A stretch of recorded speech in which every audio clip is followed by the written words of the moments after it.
हफीज़ शेख साहब का जो मामला है ये भी कुछ क्लियर नहीं हो रहा।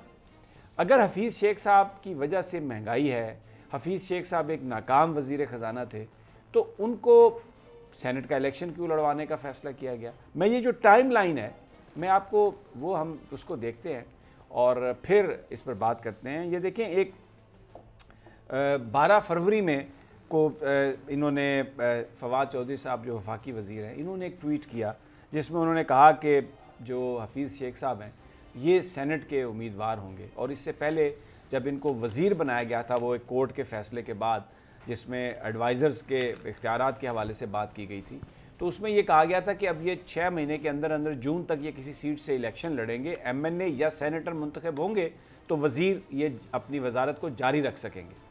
तो ये फवाद चौधरी साहब ने इस हवाले से ऐलान किया।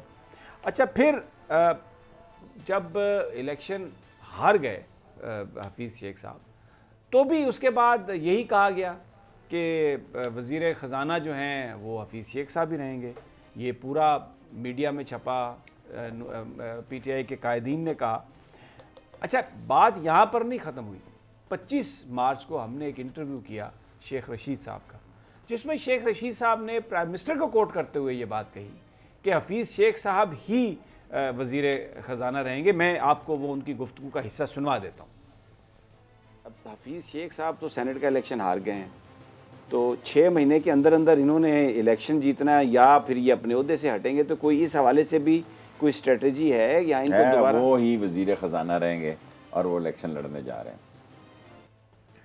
वो ही वज़ीर ख़जाना रहेंगे। और ये शेख रशीद साहब, मेरी बात हुई है वज़ीर आज़म इमरान खान से, मैंने पूछा तो उन्होंने कहा कि वही वज़ीर ख़जाना रहेंगे।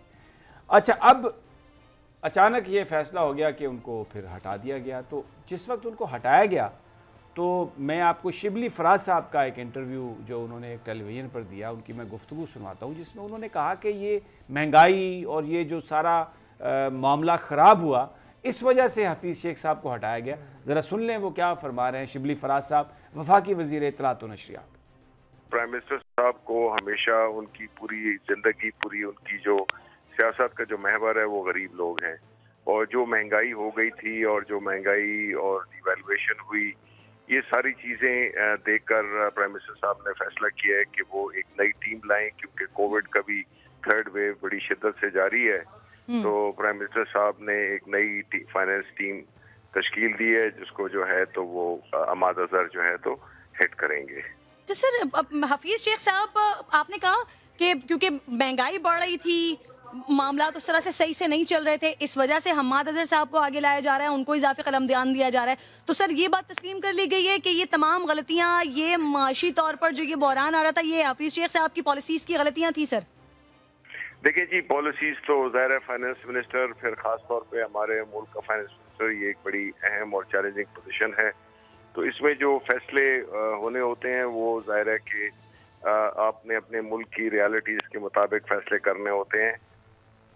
अब ये आप सुना खुद आपने, बड़ी क्लैरिटी के साथ हफीज़ शेख साहब को बताया जा रहा है कि जी वही महंगाई के ज़िम्मेदार थे। ये इंटरव्यू हुआ, ये बात चली, 2 घंटे के बाद ट्वीट आ गया शिबली फराज साहब का कि जनाब बड़े ज़बरदस्त वज़ीर ख़जाना थे, बड़ा उन्होंने काम किया और उन्होंने उनकी काविशों को हम बड़ी तारीफ़ की नज़र से देखते हैं और बड़ा उन्होंने ज़बरदस्त वज़ीर ख़जाना थे।